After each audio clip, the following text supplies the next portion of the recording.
नमस्कार। ज्योतिष शास्त्र में श्रद्धा और विश्वास रखने वाले सभी जातकों का पारलौकिक जगत चैनल में बहुत बहुत स्वागत है। आप लोगों के प्रबल अनुरोध पर मैंने अपना व्हाट्सएप नंबर शेयर कर दिया है।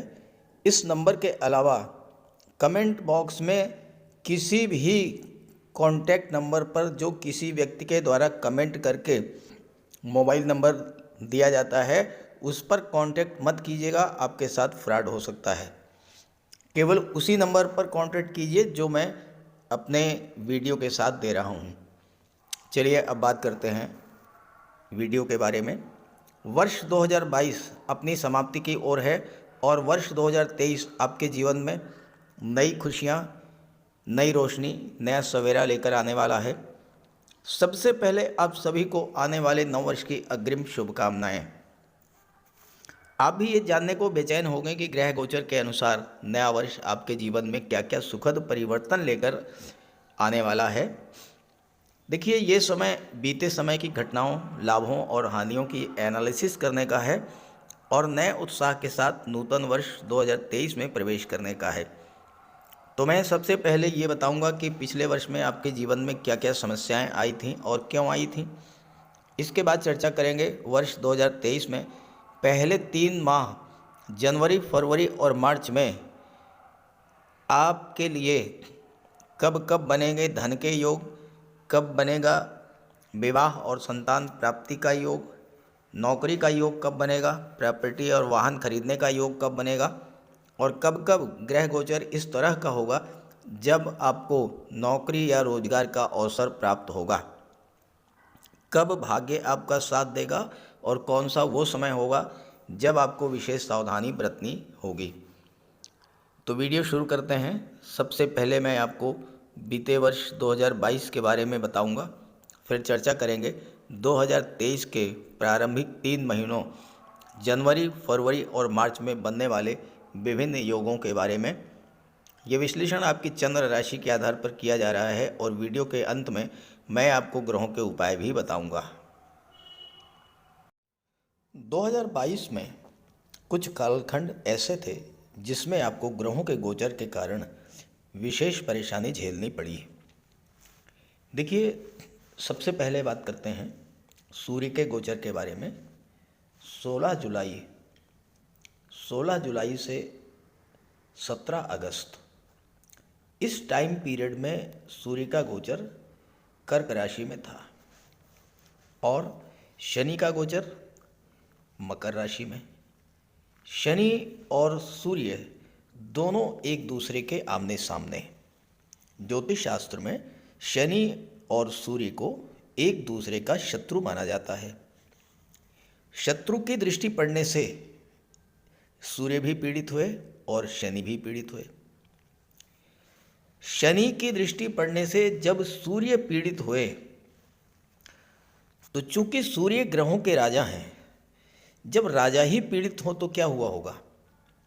सूर्य पिता के कारक, तो पिता को कष्ट।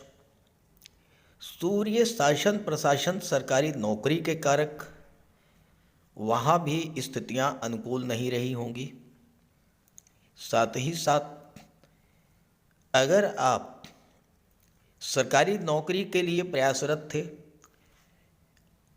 कॉम्पिटिटिव एग्जाम्स दे रहे थे, तो वहाँ भी स्थिति आपके प्रतिकूल रही होंगी। कार्यक्षेत्र में वर्कलोड बढ़ा होगा, अधिकारियों सहयोगियों का सहयोग नहीं मिला होगा और चूंकि शनि कर्म के कारक हैं, कर्म क्षेत्र के कारक हैं, अगर आपके पद प्रतिष्ठा, प्रमोशन, वेतन वृद्धि संबंधित कोई मामला था उसमें भी रुकावट आई होगी। आपका कोई काम सरकारी अधिकारियों से था, वो काम नहीं बना होगा। शिक्षा प्रतियोगिता के क्षेत्र में बाधाएं आई होंगी और साथ ही साथ आप नेत्र कष्ट, हड्डियों के रोगों से, हार्ट प्रॉब्लम्स, पाचन तंत्र संबंधी रोग, सूर्य जब पीड़ित होते हैं तो हमेशा हार्ट प्रॉब्लम्स को जन्म देते हैं और पाचन तंत्र संबंधी रोगों को जन्म देते हैं। साथ ही आपके आत्मविश्वास में कमी आई होगी। लगातार तनाव रहने के कारण आप माइग्रेन के भी शिकार हुए होंगे। जहाँ तक शनि की बात है, अब शनि पहले से ही वक्री चल रहे थे, सूर्य की दृष्टि पड़ने से और भी पीड़ित हो गए। शनि कर्म के कारक हैं, लाभ के कारक हैं, दशम और एकादश भाव के कारक होते हैं शनि। तो शनि के पीड़ित होने का सीधा असर आपके कामकाज पर पड़ा। कार्यों की गति धीमी हुई, कार्यों में रुकावट आई, आपके मन में उत्साह की कमी आई और सबसे बड़ी बात कि आप फाइनेंशियल क्राइसिस की स्थिति से गुजरे होंगे। आर्थिक संकट भी आपने झेला होगा। शनि जन्य रोग, घुटनों के रोग, जोड़ों में दर्द, मांसपेशियों में पीड़ा, वायु विकार, एनीमिया, पीलिया, इन सब बीमारियों से भी आप परेशान हुए होंगे। दूसरी जो सबसे महत्वपूर्ण घटना 2022 की रही वो है शनि का राशि परिवर्तन। 29 अप्रैल को शनिदेव ने राशि परिवर्तन किया और मकर राशि से राशि परिवर्तन करके कुंभ राशि में गोचर किया।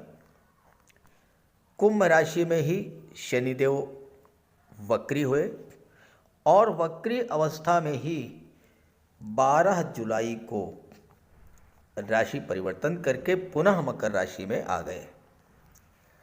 अब एक ऐसा ग्रह जो कि 2.5 वर्षों में राशि परिवर्तन करता है, अगर वही ग्रह 2.5 महीने में 2 बार राशि परिवर्तन कर ले तो स्वाभाविक है कि हर क्षेत्र में बहुत बड़ी उथल पुथल देखने को मिली होगी।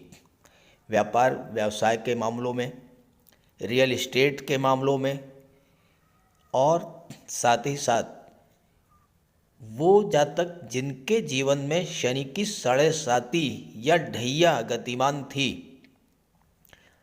जैसे धनु राशि, मकर राशि, कुंभ राशि और मीन राशि, वो इससे विशेष प्रभावित हुए होंगे और व्यापार व्यवसाय में मंदी आई होगी। कार्य क्षेत्र में कार्यों की गति धीमी हुई होगी।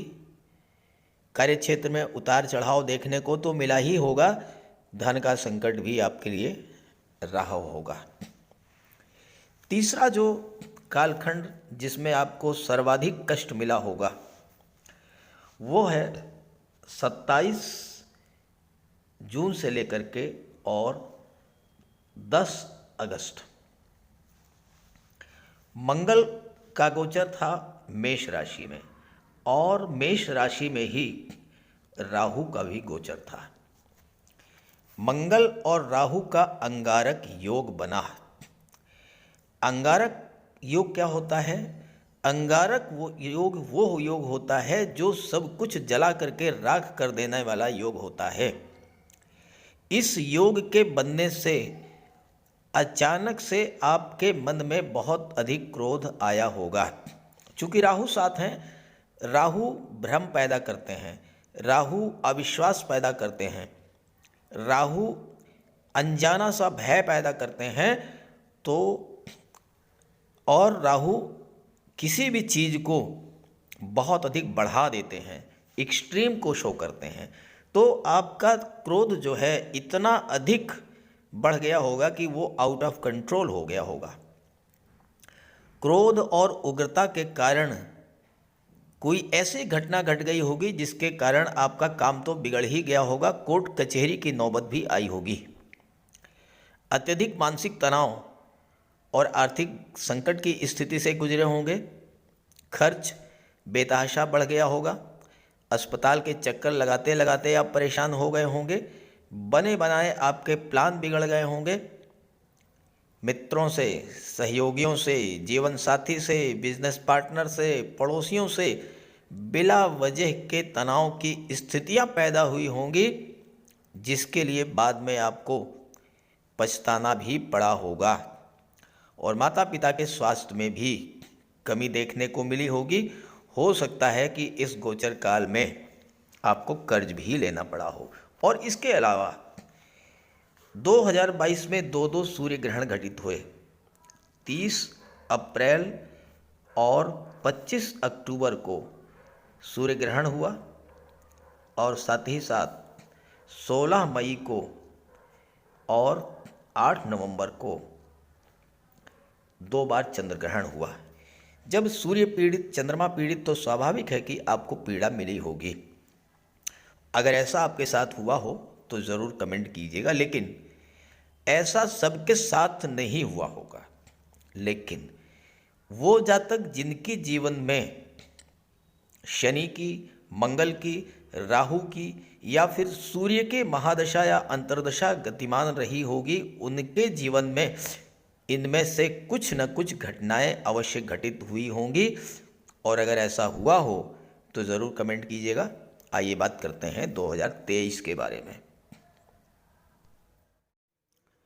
तो ये है कर्क राशि के जातकों की कुंडली।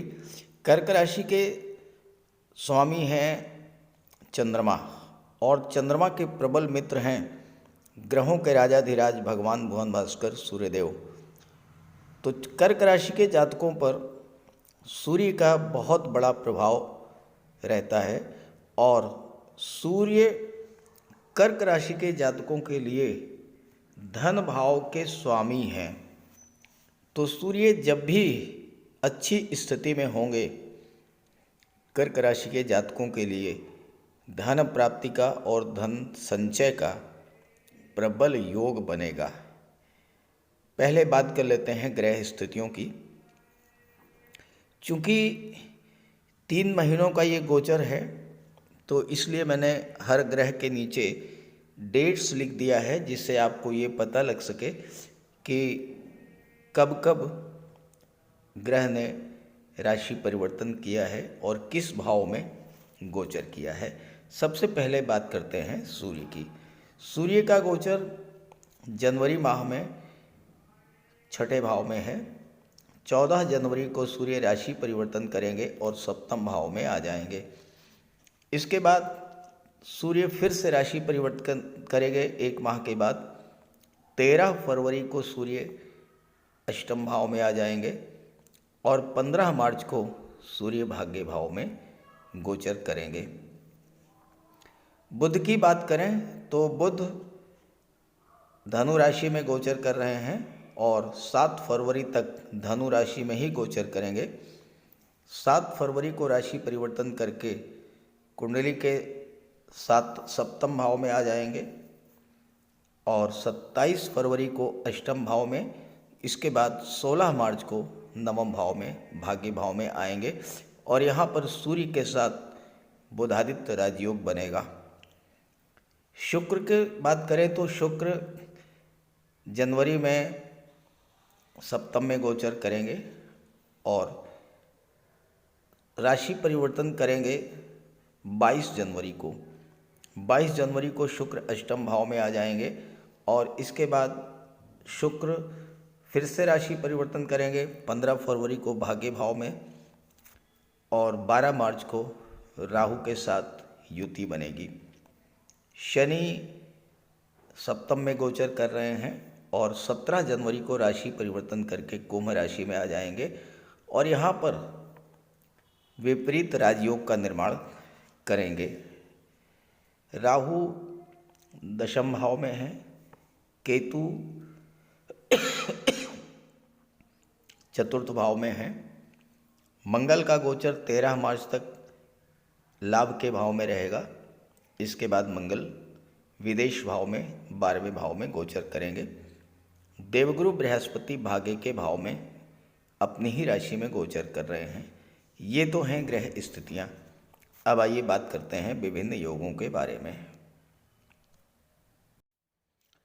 सबसे पहले बात करते हैं धन के योग के बारे में। तो देखिए, ज्योतिष शास्त्र का एक सिद्धांत है कि कुंडली के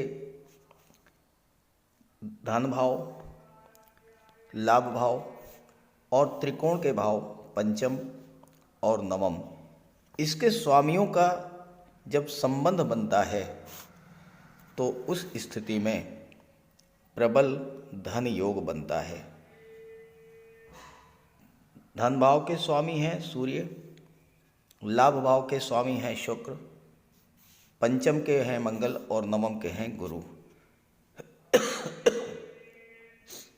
अब मंगल की तो किसी भी ग्रह से युति नहीं बन रही है, ना संबंध बन रहा है, लेकिन जो धन के सबसे बड़े कारक हैं शुक्र, शुक्र की शनि के साथ जब युति बनेगी, शुक्र की जब गुरु के साथ युति बनेगी, शुक्र की राहु के साथ जब युति बनेगी तो प्रबल योग बनेगा। सर्वश्रेष्ठ जो युति बनेगी वो राहु और शुक्र की।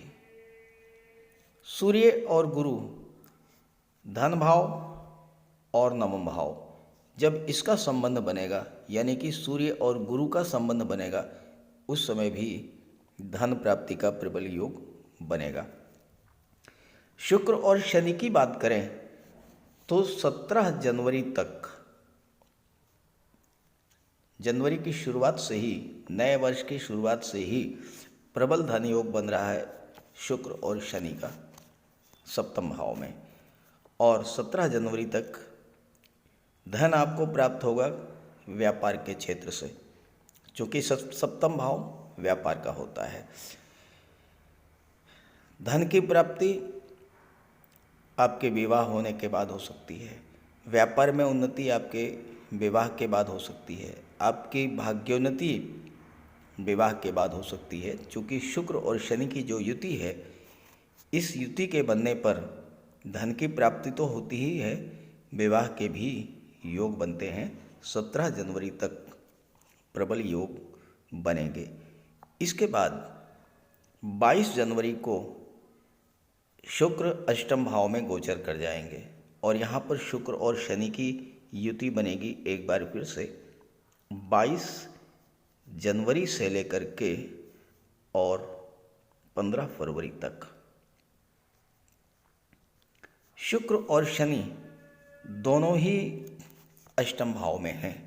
यहाँ पर अष्टम भाव के कारक भी होते हैं शनि, और जब शुक्र के साथ युति बनेगी तो अष्टम भाव गुप्त विद्याओं का, गुप्त रहस्यों और गुप्त धन का होता है। इस गोचर काल में आपको गुप्त धन की प्राप्ति हो सकती है। गुप्त धन वो पैसा जो कि बिना किसी परिश्रम के आपको मिल जाए, जैसे कि कोई आपको पैतृक संपत्ति मिल जाए, वसीयत या विरासत से धन मिल जाए, शेयर मार्केट से धन की प्राप्ति हो जाए, या फिर आपको ससुराल पक्ष से पैसा मिल जाए, लॉटरी से पैसा मिल जाए, या आप गवर्नमेंट रिटायर्ड पर्सन हैं, आपको पेंशन मिलना शुरू हो जाए, ग्रेच्युटी का पैसा मिल जाए, या फिर फंड और बीमे का पैसा मिल जाए। इस तरह का पैसा जो होता है वो गुप्त धन कहा जाता है। और इसके बाद 15/2 को शुक्र भाग्य भाव में हो जाएंगे और यहाँ पर गुरु और शुक्र की युति बनेगी, और 15/3 से शुक्र, सूर्य और गुरु की युति भी बनेगी। सूर्य और गुरु जब युति बनाएंगे, धन के भाव और त्रिकोण के भाव के स्वामी, तो प्रबल धन योग बनेगा। शुक्र और गुरु की युति जब बनेगी, लाभ के भाव के स्वामी की त्रिकोण के भाव के स्वामी के साथ युति, तो ये जो समय रहेगा धन प्राप्ति की दृष्टि से बहुत ही अच्छा रहेगा। 15 फरवरी से 12 मार्च तक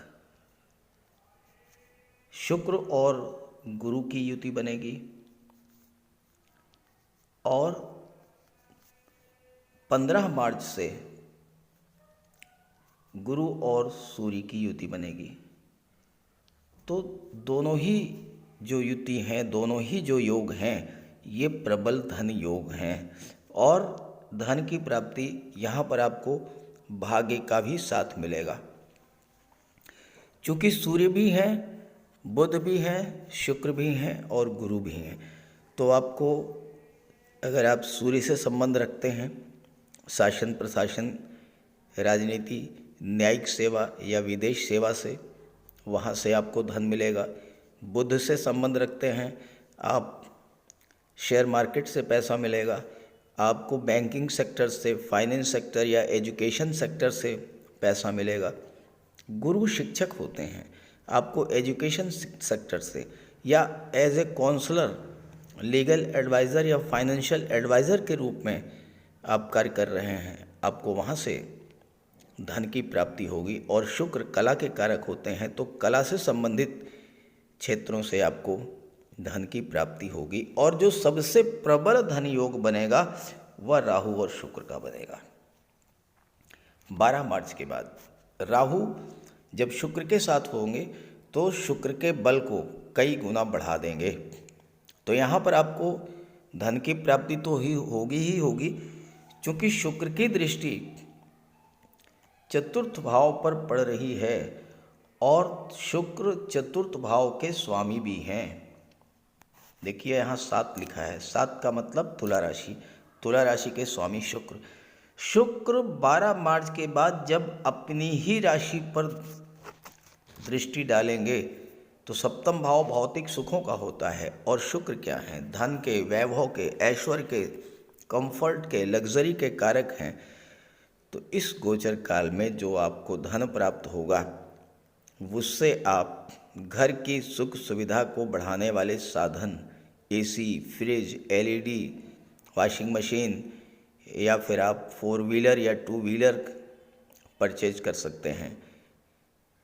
कोई भवन, कोई फ्लैट, कोई प्लाट, वो भी आप इस गोचर काल में परचेज कर सकते हैं, क्योंकि राहु और शुक्र की युति प्रबल धनदायक युति होती है।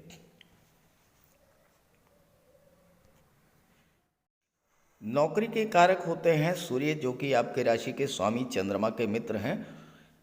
अगर आईएएस, आईपीएस, सिविल सर्विसेज की तैयारी कर रहे हैं, सरकारी नौकरी की तलाश कर रहे हैं, तो उसके लिए सूर्य कारक हैं। अगर आप प्राइवेट सेक्टर में, कंप्यूटर कम्युनिकेशन या मैनेजमेंट के क्षेत्र में, या गवर्नमेंट सेक्टर में, banking sector, finance sector, education sector में, वाणी और बुद्धि से रिलेटेड क्षेत्रों में नौकरी की तलाश कर रहे हैं किसी मल्टीनेशनल कंपनी में, तो सूर्य और बुध की जो युति है, जो कि 14 जनवरी तक बनेगी, ये 6ठे भाव में बन रही है। अत्यंत श्रेष्ठ युति है नौकरी की दृष्टि से, क्योंकि 6ठा भाव जो होता है वो सरकारी नौकरी का होता है, और इसमें जब सूर्य और बुध का गोचर है तो जॉब मिलने के प्रबल योग हैं। अगर आपने एफर्ट्स कर लिए, देखिए परिश्रम तो करना ही पड़ेगा, बगैर परिश्रम किए तो कुछ नहीं मिलना है। लेकिन कभी ऐसा भी होता है कि आप बहुत परिश्रम कर रहे हैं बट रिजल्ट नहीं आ रहा है, क्योंकि कंपटीशन बहुत अधिक टफ है। तो जीतोड़ मेहनत करनी है, और साथ ही साथ जब ग्रहों का सपोर्ट आपको मिल जाए तो फिर आपको जॉब मिल जाए। सूर्य बुध की दृष्टि 12वें भाव पर पड़ेगी। बुध 12वें भाव के स्वामी भी हैं, तो बुध यहाँ 6ठे भाव में 7 फरवरी तक रहेंगे। सूर्य तो राशि परिवर्तन करके सप्तम में आ जाएंगे, लेकिन बुध 7 फरवरी तक 6ठे भाव में रहेंगे। 7 फरवरी तक आपके लिए किसी भी विदेशी कंपनी में, किसी मल्टीनेशनल कंपनी में सरकारी नौकरी प्राप्त करने का या प्राइवेट सेक्टर में जॉब सीख करने का सबसे बढ़िया समय रहेगा। इसके बाद दूसरा जो महत्वपूर्ण योग बनेगा वो बनेगा 15/3 के बाद। यहाँ पर देखिए भाग्य भाव में सूर्य भी होंगे, बुध भी होंगे और गुरु भी होंगे। ऐसे में भाग्य का पूरा पूरा साथ आपको मिलेगा। एफर्ट्स करेंगे आप, भाग्य का साथ मिलेगा। और पराक्रम भाव के स्वामी बुध हैं। पराक्रम भाव पर दृष्टि सूर्य, बुध और गुरु, शुक्र सभी की पड़ रही है। तो ये जो 15/3 के बाद का समय है, ये आप अपने पराक्रम पुरुषार्थ से अपनी मेहनत से और भाग्य के सपोर्ट से जिस भी क्षेत्र में आप नौकरी ढूंढना चाहते हैं उन सभी क्षेत्रों में आपको जॉब मिलने का प्रबल योग है। अगर आप आर्मी, एयरफोर्स, नेवी, मिलिट्री और पुलिस विभाग में, मेडिकल और सर्जरी के क्षेत्र में, तो उसके लिए मंगल 13 मार्च तक लाभ के भाव में रहेंगे। उस क्षेत्र में आपको नौकरी के चांस बनेंगे। विवाह की बात करें तो विवाह के जो कारक होते हैं वो होते हैं शुक्र और गुरु। अब शुक्र का गोचर तो सप्तम भाव में है और शुक्र 22 जनवरी तक सप्तम भाव में गोचर करेंगे।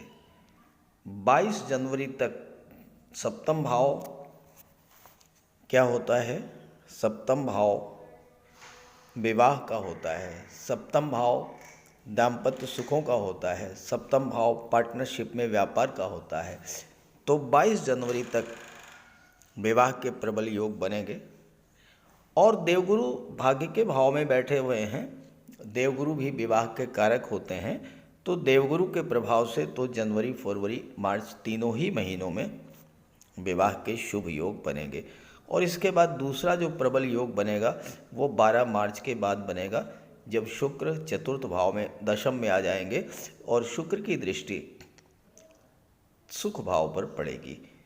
तो उस समय भी प्रबल योग बनेगा 22 जनवरी तक और या फिर 12 मार्च के बाद।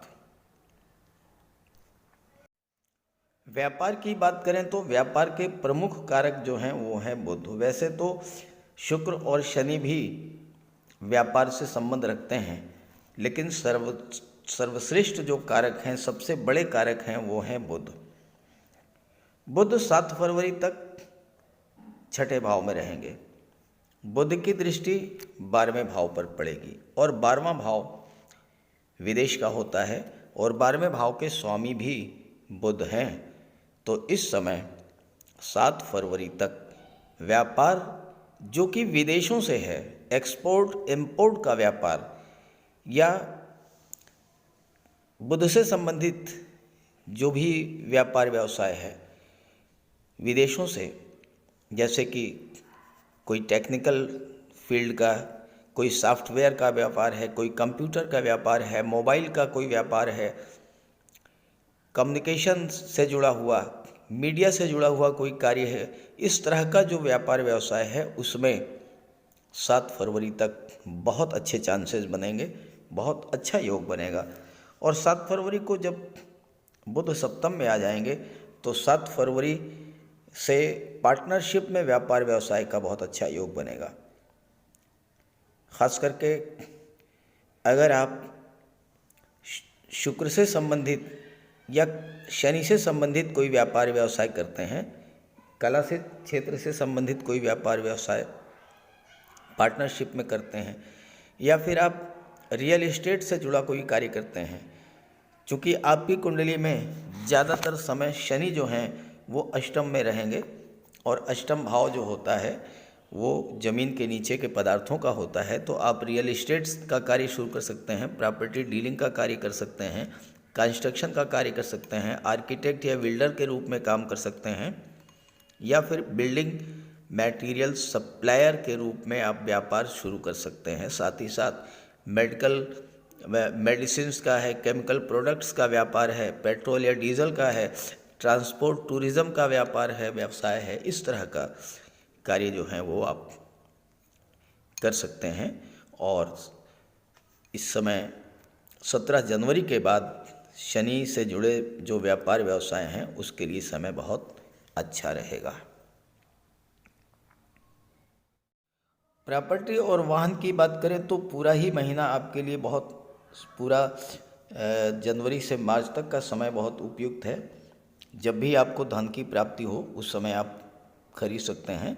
लेकिन जो विशेष योग बनेगा वो बनेगा 17 जनवरी तक।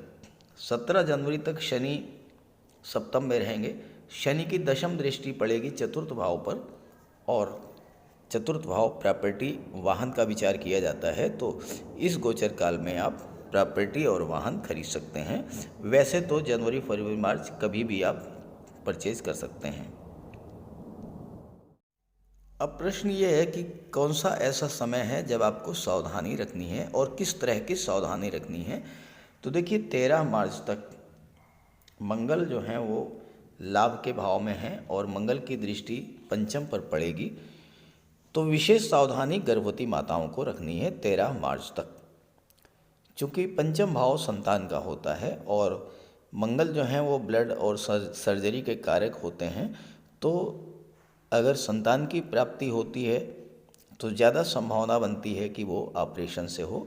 तो विशेष सावधानी रखें, डॉक्टर से लगातार संपर्क में रहें। और अब आपको करना क्या है? आपको करना ये है कि आप अपनी जन्म कुंडली को नेट से डाउनलोड कर लें। जो मैंने योग बताए हैं, जिन ग्रहों के द्वारा वो योग बन रहे हैं, उन ग्रहों का अंश बल देखिए। अगर उनका अंश बल 12 डिग्री से और 18 डिग्री के बीच में है तो ग्रह मजबूत स्थिति में है और पूरा फल प्रदान करेंगे। अगर 12 डिग्री से कम है या 18 डिग्री से ज़्यादा हो रहे हैं तो ग्रह धीरे धीरे कमज़ोर होते जाते हैं और ऐसे में आपको ग्रहों का उपाय करना होगा। दूसरी बात, जिस भी ग्रह की महादशा या अंतर्दशा आपके जीवन में गतिमान हो, उसका उपाय अवश्य कीजिएगा ताकि आपको उसका पूरा लाभ मिल सके। तो चलिए बात करते हैं उपायों पर। किसी भी जातक की कुंडली में बनने वाले राजयोगों का संपूर्ण लाभ उसे तब मिल पाता है जब राजयोग बनाने वाले ग्रह कुंडली में मजबूत स्थिति में हों। और ज्योतिष शास्त्र में ग्रहों को बल प्रदान करने के लिए उपायों की व्यवस्था की गई है। तो अगर आपकी जन्म कुंडली में राजयोग बनाने वाले ग्रह कमज़ोर स्थिति में हैं, अंश बल से कमज़ोर हैं, तो ग्रहों का उपाय ज़रूर कीजिए। इससे ग्रहों को बल प्राप्त होगा और आपको राजयोग का संपूर्ण लाभ प्राप्त हो पाएगा। सबसे पहले मंगल की बात करते हैं। इसके लिए बजरंगबली की उपासना कीजिए, हनुमान जी की आराधना कीजिए,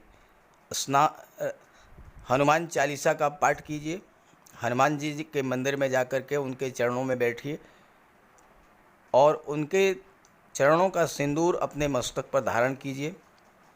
मंगलवार के दिन स्नान के बाद लाल वस्त्र धारण कीजिए, मंगलवार का व्रत रखिए।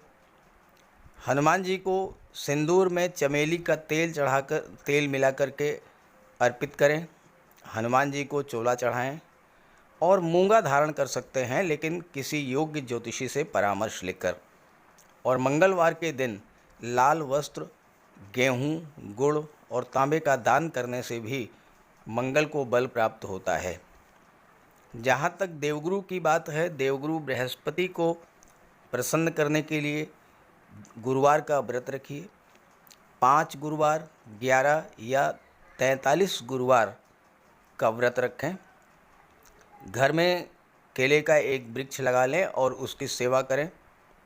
स्नान करते समय पानी में हल्दी या केसर मिलाकर स्नान करें और हल्दी या केसर का तिलक लगाएं। भूल करके भी गुरु, साधु, संतों का, माता पिता का अपमान ना करें। माता पिता, गुरु और वृद्धों का सम्मान करें, उनकी सेवा करें और उनका आशीर्वाद प्राप्त करें। तोते को चने की दाल खिलाएं, इससे बुध और गुरु दोनों प्रसन्न होते हैं। पुखराज भी धारण कर सकते हैं गुरुवार के दिन, लेकिन योग्य ज्योतिषी का परामर्श लेकर ही कोई रत्न धारण करें। ज़्यादा बेहतर ये है कि हल्दी की एक गांठ पीले वस्त्र में बांधकर अपने बाजू में बांध लीजिए और पीले रंग के वस्त्रों का ज़्यादा प्रयोग कीजिए। चादर, तकिए, गिलाफ ये सब पीले रंग के रखिए, पर्दे। शुक्र को बल प्राप्त हो, इसके लिए माता लक्ष्मी की उपासना कीजिए और 21 या 31 शुक्रवार को व्रत रखें। शुक्रवार के दिन सफ़ेद रंग के वस्त्र, चीनी, चावल, दूध और दही, घी से बने पदार्थों का सेवन करें। और शुक्रवार के दिन सफ़ेद वस्त्र, चावल, चीनी, घी, श्रृंगार सामग्री, कपूर, मिश्री और दही, इन सब चीज़ों का यथाशक्ति दान करें।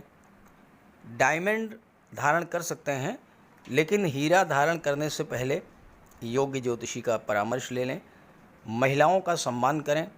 शुक्रवार के दिन कन्याओं को खीर और मिष्ठान का भोजन कराएं। इत्र का प्रयोग करें। घर को साफ सुथरा रखें और भगवान शिव को श्वेत पुष्प अर्पित करें। जहाँ तक बुध की बात है तो बुधवार के दिन तुलसी का पौधा लगाकर उसकी सेवा करें। गाय की सेवा करें। गाय को हरा चारा खिलाएं। हरियाली बढ़ाने वाले पौधे लगाएं और दान करें पौधों का, क्योंकि बुध को हरा रंग अत्यंत प्रिय है। बुधवार को घर के मेन डोर पर पंच पल्लव का तोरण लगा दें और किन्नर को दान देकर उसका आशीर्वाद प्राप्त करें। देवी दुर्गा के मंदिर में हरे रंग की चूड़ियाँ दान करें। गणेश जी की उपासना करें और साबुत हरी मूंग हरे कपड़े में बांधकर अर्पित करें। बुधवार के दिन हरे रंग के रुमाल, मोजे और टाई का प्रयोग करें। ओम बुम बुधाय नमः इसका एक माला जाप करें। पन्ना धारण कर सकते हैं, लेकिन परामर्श के बाद किसी योग्य ज्योतिषी से। और ना तो झूठ बोलें और ना ही किसी को अपशब्द कहें। जहाँ तक शनिदेव की बात है तो कम से कम 19 और ज़्यादा से ज़्यादा 51 शनिवार का व्रत रखें। पीपल के वृक्ष के नीचे सरसों के तेल का दीपक जलाएं शनिवार के दिन। शनिवार के दिन एक प्याले में, एक कटोरी में सरसों का तेल लेकर के उसमें अपना चेहरा देखिए और फिर उस तेल को दान कर दीजिए। उड़द से बनी पंजीरी, पकौड़ा, चीला, बड़ा, इन सब का सेवन करिए। सरसों के तेल में बने भोज्य पदार्थों का सेवन कीजिए। शनिवार के दिन कंबल, जूता, चप्पल, लोहा, काला तिल, काला उड़द, काले वस्त्र और जटा वाले नारियल दान दें। नीलम धारण कर सकते हैं, लेकिन नीलम धारण करना किसी योग्य ज्योतिषी से परामर्श लेकर धारण करें, क्योंकि नीलम रंग से राजा भी बना देता है और कभी कभी अगर नीलम आपके लिए शुभ नहीं हुआ तो राजा से रंक भी बना देता है। इसलिए नीलम का प्रयोग बहुत सोच समझ कर करें। ज़्यादा बेहतर ये है कि आप गरीबों की हेल्प करें। कोई भी गरीब, लाचार, असहाय, दिव्यांग व्यक्ति आपके पास आता है, मदद कीजिए यथासंभव और किसी भी गरीब व्यक्ति को कष्ट ना दें। साथ ही साथ ऐसे कार्य ना करें जो कि शनिदेव को पसंद नहीं है। शनिदेव को छल, कपट, झूठ, फरेब, बेईमानी, आलस्य ये सब पसंद नहीं है, तो ऐसे कार्य मत कीजिए। और शनिदेव को अनुशासन, परिश्रम, मेहनत, ईमानदारी और सच्चाई ये पसंद है, तो ये आप अपने अंदर इन गुणों को विकसित करें, शनिदेव प्रसन्न होंगे। तो उपाय ज़रूर कीजिएगा, इससे आपको लाभ होगा। नमस्कार।